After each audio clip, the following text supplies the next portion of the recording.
Hello students, I am Dr. L.K. Das, Assistant Professor of Sociology at the Department of HSS IIT Roorkee. Welcome to another lecture of the NPTEL course Power and Politics in Contemporary India, a Sociological View. In today's lecture, we will address one very specific question. Can democracy in India sustain capitalist growth while also protecting the dispossessed? Now this is a significant question because with this lecture, we are not only concluding the third week of this lecture series, but also we are going to summarize and move a little forward with our discussions that we started with Sudipta Kaviraj, with Pranab Bardhan, as well as with many other scholars in the first, second and third weeks. Partha Chatterjee has a very specific but crucial function here. He has been writing about India, about the colonial India as well as post-colonial India for a very significant period of time. He also happens to be one of the founding members of the Subaltern Studies Collective. Now, this paper or this work of his came during a time in which the Subaltern Studies Collective had been under a lot of pressure, under a lot of criticism regarding how it looked at Indian historiography, Indian society as well as Indian politics. So, what Partha Chatterjee is trying to do here is he is hinting at something that will regenerate not only an interest in subaltern studies, but also to look at what is happening in the Indian context, both in terms of its economy, in terms of its politics, as well as the impacts of new economic policies on its society. While doing so, as we will discuss in a moment now, he is using the frameworks that were created not by some cultural studies scholar, not by some historian, rather by a scholar from Calcutta University by the name Kalyan Sanyal in his 2007 book Rethinking Capitalist Development. Now, Kalyan Sanyal happens to be a political economist, and what he is doing is that he is moving from his comfort zone of economics and looking at post-structuralist frameworks of power, post-structuralist framework of growth, and using post-structuralist framework, particularly that of Foucault in terms of governmentality, and using it in the Indian context. So, this was a very fascinating period in time because an anthropologist, political science historian is moving towards economics and an economics fellow is moving towards cultural studies, history and post-structuralism. So, where do they meet and what is the consequence of it, we will discuss in this lecture today. So, the context of this work of Partha Chatterjee is that of the early 2000s, between 2004 and 2008 particularly, when this specific work of Partha Chatterjee came.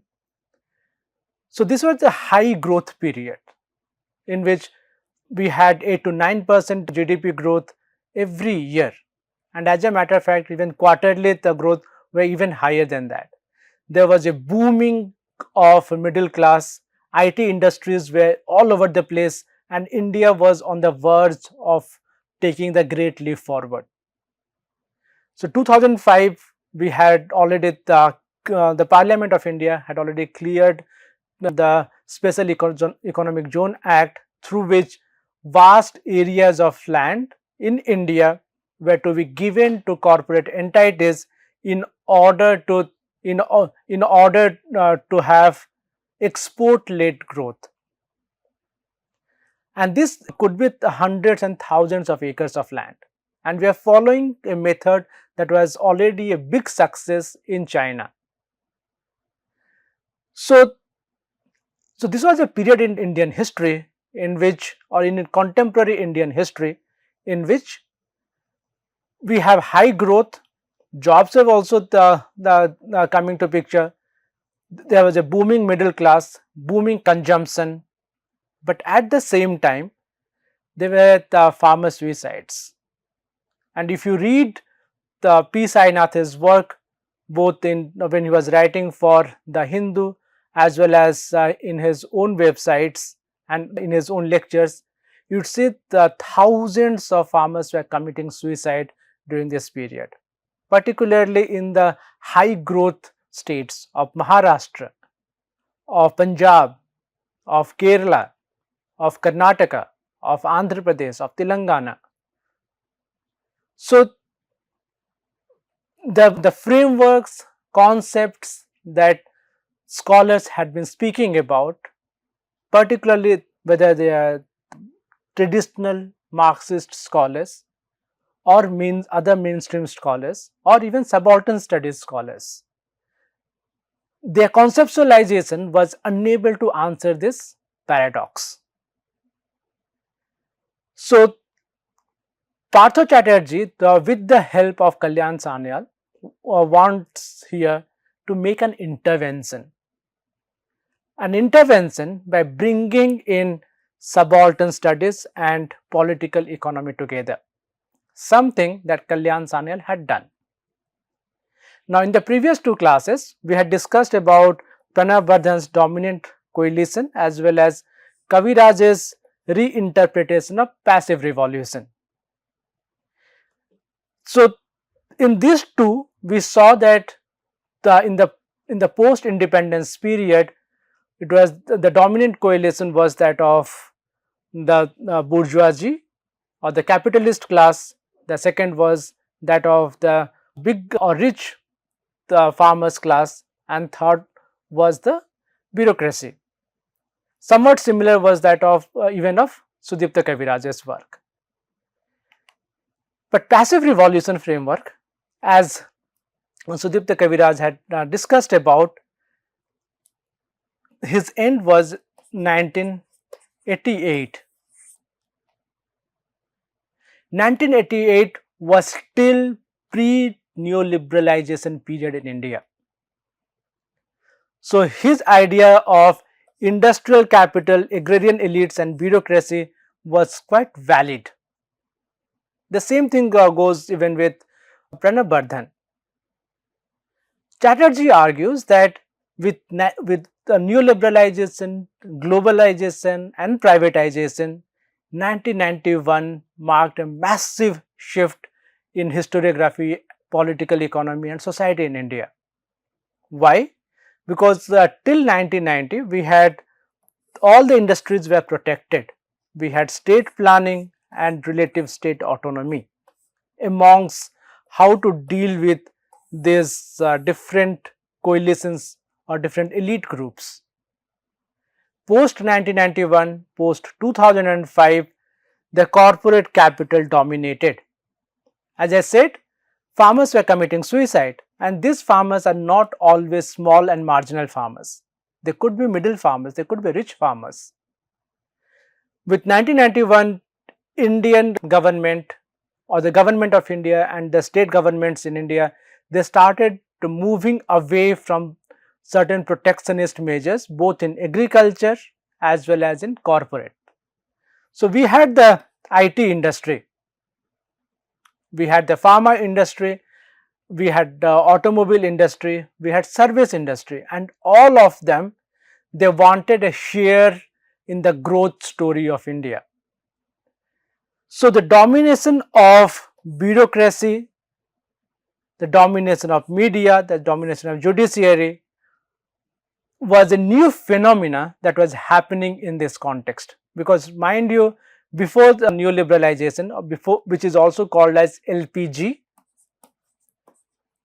liberalization, privatization and globalization, before that we in India had only one channel, that was Doordarshan. We had only one radio network, it was called Akashvani or All India Radio. Post 1991, now we have hundreds of channels and hundreds of media channels. So, Chatterjee argues that we need to understand passive revolution from the changing circumstances, and this changing circumstances is a position in which corporate capital is now hegemonic, and for its dominance, unlike in the pre-1990 period, for its domination it does not require the bureaucracy or the low level bureaucracy. It does not require the help of agrarian elites. It does not even require the state to reinvest the surplus from agriculture in the industrial towns or in the cities themselves, because corporate capital is now attached to global financial capital, and this global financial capital has revolutionized the way corporate capital was acting in the Indian context or in any part of the globe, because everybody was opening, and every sector was now being opened, whether it is land, whether it is water, whether it is air, whether it is railways, whether it is airports, you name it, and everything is open for sale and open for reinvestment by the private corporate capital. Now, when I say corporate capital, mind you, he is talking about private corporate capital, he is not talking about state investment any longer. So, the hegemony by the corporate capital is created through the domination of bureaucracy, media and judiciary, and not just electoral mobilization. We will come back to electoral mobilization in a moment. So, he finally argues that passive revolution continues in India, but in altered form. So, what is this altered form? Now, moving on to how do we look at the transformation of political power over this entire period of time. So, as we had witnessed with Sudipta Kaviraj as well as Pranab Bardhan, the old model had dominant coalition in the form of capitalists, rich farmers and bureaucracy that I just mentioned. Now, it is according to Chatterjee, what we see is the agrarian elites no longer having that kind of a significant influence on the decision making bodies in the government. So, the different kind of farmers organizations all across the country, they were struggling to make their voices heard. So, with IT, finance, infrastructure and manufacturing, corporate capital was able to decouple itself from the agrarian elites. At the same time, the state governments started competing with each other for capital, for investment, and they were willing to give all sort of subsidies, including land, to the private corporate houses to come to their states and to invest there. So, this was not about a foreign firm coming to India and taking permission from the government of India in order to invest in a countryside or any part of the country, or the government of India deciding which part of the country to invest in, where to have a steel plant, where to have a thermal power plant, where to have an alumina plant, processing plant, so on and so forth. And this was irrespective of party ideologies. That is another reason why the word hegemony is being used here, because whether it is Congress, BJP, CPM or any political party for that matter, they all wanted one and only one thing, that is growth. Even if scholars had been speaking about the Kerala model, the CPM or CPIM in Kerala was also speaking about growth, and that to economic growth or market linked economic growth. But political power was transforming in which the capitalists had a more hegemonic role now. At the same time, according to the Partha Chatterjee, the India is still a democracy. So, what does that mean?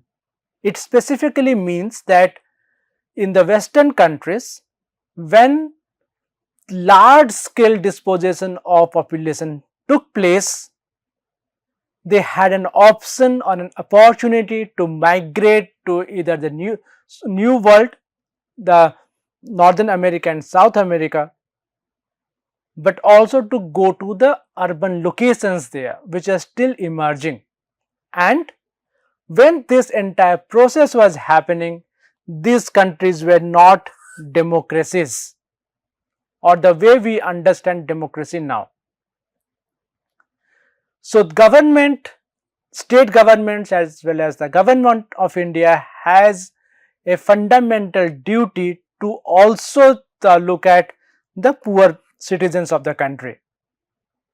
So, we find in the post 2000 period a new phenomena wherein we have growth which has to come alongside redistributive processes. And in order to understand what is happening here, Partha Chatterjee is bringing his 1980s framework of civil society and political society. Now, civil society and political society is a binary or a framework that was not used by Kalyan Sanyal in his work. But because this is Partha Chatterjee, so he is bringing his own understanding of society and say that how the transformation that is happening can also be understood through the conceptualization of civil society and political society. So, to reconceptualize what is civil society, it is the urban middle class, norms of rights, legality, civic order and hegemony of corporate capital. Now, this is not how civil society was understood in the Western context, in the global north. There, civil society was understood in terms of associations, in terms of organizations, in terms of capitalism or bourgeois order. In the current phase, particularly in the pre 1991 period, this civil society had again the urban middle class, norms of rights, legality, civic order, but the third key aspect of civil society was the bureaucrats or the civil servants, the NGOs, because they were the ones who were mediating in the legal domain or the legal and illegal mediation that was happening. If this is legal and this is illegal, this is where civil society functioned. But this could be the state, this could be population, and this is where civil society drew its influence. With the arrival of a hegemonic corporate capital, now it is the middle class or the urban middle class which is highly reciprocative to corporate capital. Let me give you an example here. So, in any small town till the 1990, if it is a son, the son is dreamed to be in a middle class family, the son should become an engineer. If it is a daughter, then she should become a doctor. Or if the family is within the remit of civil servants, then they should also become civil servants. A family of a doctor would become doctors, a family of engineers would become engineers, a family of bureaucrats would become bureaucrats, a family of teachers would become teachers. That is how it worked out. But in the post 1991 period, with companies like Infosys, companies like Wipro, companies like TCS, companies like HCL, so on and so forth, the corporate capital gave a new flight to the imagination of middle class, because the middle class here wanted to send its wards to the new IT industries, because in the IT industry the growth was fast. If you send your student or your ward to a place like IIT, most of them would like to come and join the computer science departments, and after joining computer science departments, either go to these corporate houses, join them at a much higher level, and earn a very decent salary, or move to the United States and get even more the money. That is how many of this, whether it is Satya Nadella, whether it is others, they went to the United States and created an imagination of hegemony for corporate capital in the Indian context. But the rural poor, the urban informal sectors workers, the slum dwellers and petty producers, according to Partha Chatterjee, were still in the political society. In the pre-independence period, they were part of political society. In the post-independence period, they are part of political society. In the post-1991 period also, they are part of political society. But here, this political society in the post-2000 period is a little different. It is a little different because most of the democratic politics is happening here in terms of negotiation, in terms of welfare policies, in terms of ad hoc arrangements. So, while corporate capital was for the middle, upper middle and rich Indians, political society is for the poor, for people who require something to live their lives as decent human beings. So, primitive accumulation is a concept that now Partha Chatterjee is bringing to understand it. Now, as we have discussed several times, primitive accumulation happened some 400-500 years back in England and in other places. But in this context of India, primitive accumulation is not in the past. Rather, primitive accumulation is happening while I am speaking or delivering this lecture. That means it is a continuous process that is part and parcel of history of contemporary India and society of contemporary India and political economy of contemporary India. Now, as we had discussed, dispossession of producers from means of labor in European model created industrial workers. But in the Indian context, where in the post 1991 period we have capital intensive growth, it is also called as jobless growth.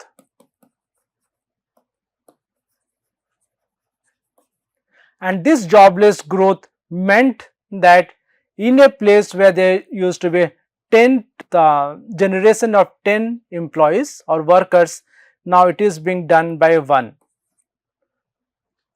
The work of the 9 is now being done by machines. So, even if there is a high rate of growth, still not many jobs are forming, except in the IT industry.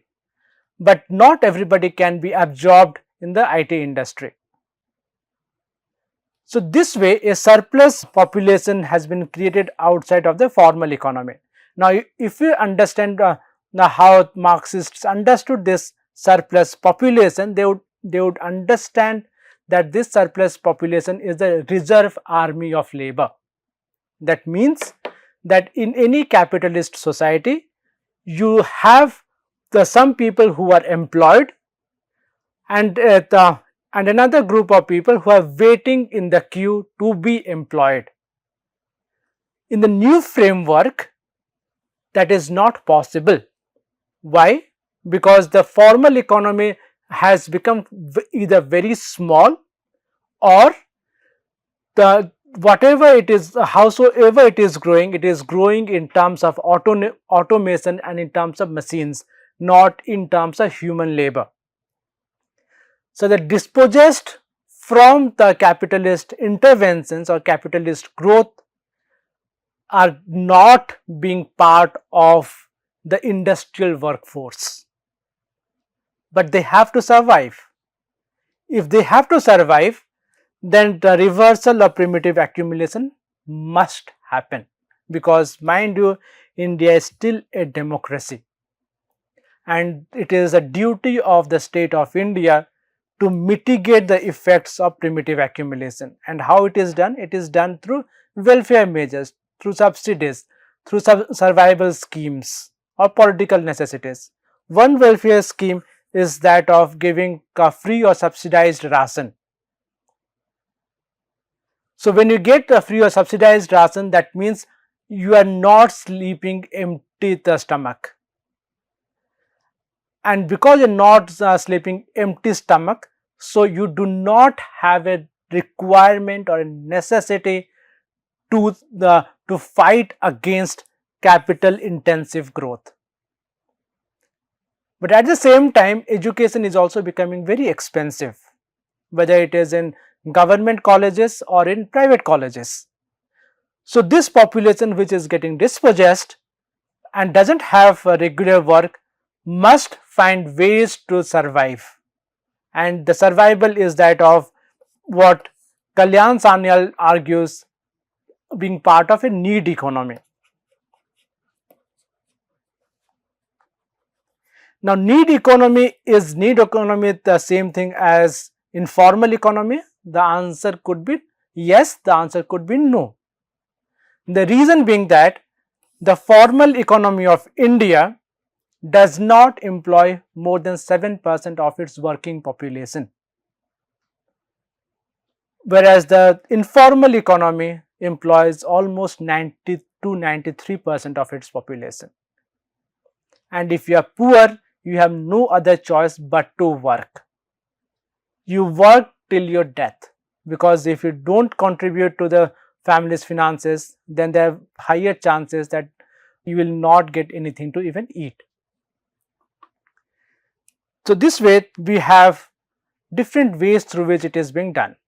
So, one is that land acquisition struggles in the pre-liberalization period, like the Narmada Bachao Andolan, it did not demand for compensation, resettlement or rehabilitation in the initial stages. Rather, it demanded that there should not be a dam at all. There should not be industries, there should not be mining, so on and so forth. But now, you have compensation packages, you have resettlement and rehabilitation packages that are being provided, so that the people who are dispossessed from specific areas, specific sites, they need to feel that the government is taking care of them, and they should not feel too aggrieved that one section of the society is milking or minting money like there is no tomorrow, whereas the other side of the society has nothing to eat even. That is another reason why we have the Mahatma Gandhi National Rural Employment Guarantee Scheme, 100 days of guaranteed employment, so that nobody is hungry.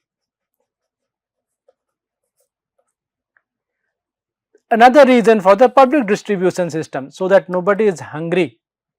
Midday meals, health and education subsidies, again because nobody should stay hungry, because if people go hungry, that means they are going to fight.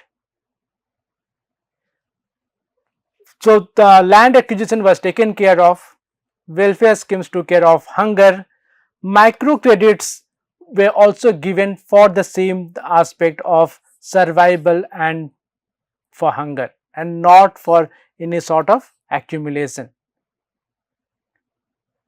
So, that way, through the certain measures, the small and marginal producers were again shielded from the corporate competition. So, the entire narrative is that of managing the consequences of dispossession and not halting it, because if you halt it, that means the corporate capital is going to remove you from power, because it is now hegemonic. Any political party, if it has to come to power, is now entirely dependent on corporate funding. You cannot speak against the corporates and come to power. Now, because elections have also become extremely expensive to fight, and the group which has more money is always the one who is winning these elections. So, that is the reason why even when we are talking about corporate and non-corporate capital, we have to understand that this non-corporate capital is part of the need economy, and all they want is to survive and not create any surplus. A ready wala is not going to create a surplus so that he or she can invest it somewhere and then make more money.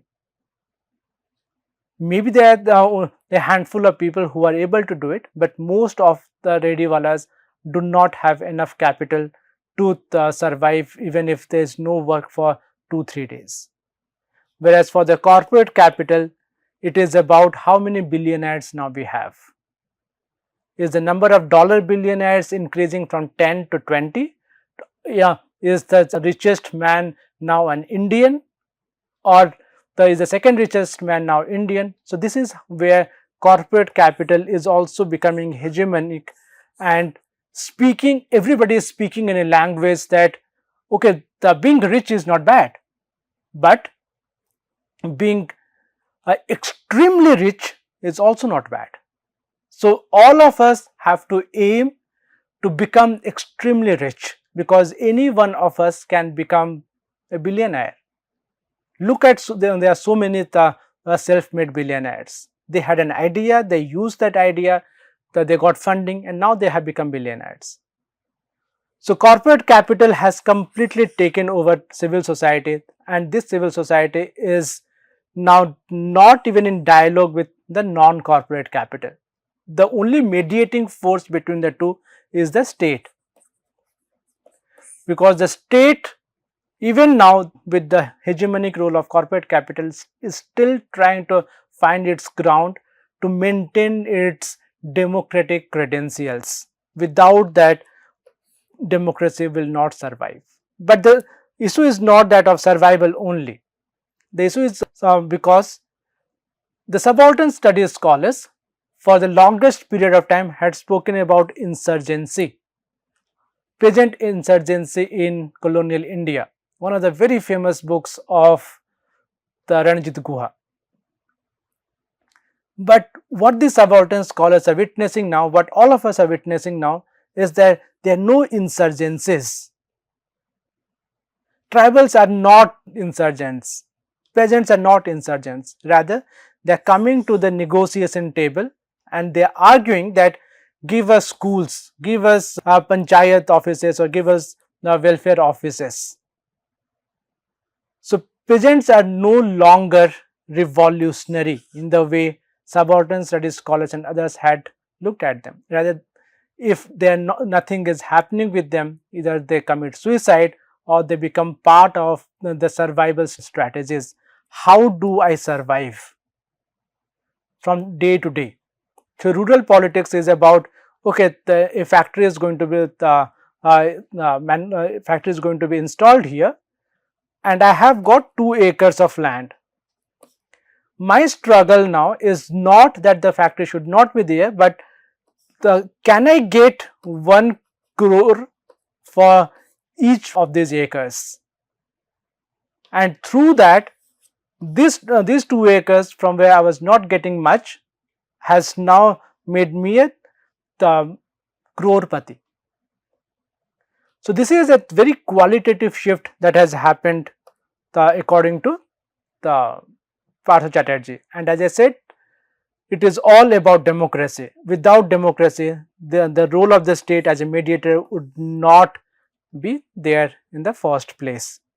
Second is that the governments, if they abandon the poor, they might turn out to be dangerous classes. We had, in the last class, we had given examples of what happened in Sri Lanka, what happened in Bangladesh, and what happened in Nepal, and what keeps happening in Latin America. So all the governments are conscious about it, because we are a democracy, so we have checks and balances, and with those checks and balances, the government and the state is able to identify who is the dangerous class or classes, and to neutralize the danger aspect of these classes, so that they would always ask for what I can get from the state. Now, finally, we are coming to the conclusion of this lecture, in which Partha Chatterjee argues that passive revolution in India is a continuous and permanent feature. There is no rupture or no resolution of this passive revolution. And civil society and political society, it's not the two different types of citizenship. If you are part of the civil society, you have all the rights. The state is for you, the government is for you, the bureaucrats are for you. If you are part of the judiciary is for you. If you are part of the political society, it's all about ad hoc as well as the small temporary kind of negotiations through which you are trying to live your life. You are trying to survive from day to day. So now the question is, from where we had started, how does capitalism evolve here? So capitalism has evolved in a very interesting way. In an interesting way, because there is a reversal of primitive accumulation happening, because it is part of a necessity, and this necessity is primarily because of democracy. So anybody who is getting dispossessed of whatever they have, the state needs to give them something to survive, so that capitalism can be stabilized. Otherwise, there would be a lot of chaos. But the question here is that, can this go on forever, or will a stage arrive in which the corporate capital is going to be not just hegemonic but also one-sided, in which anybody who is getting dispossessed has no space for itself, neither in the informal sector nor in the need economy. No, they are just abandoned to move here and there without any bank to land on. Thank you very much.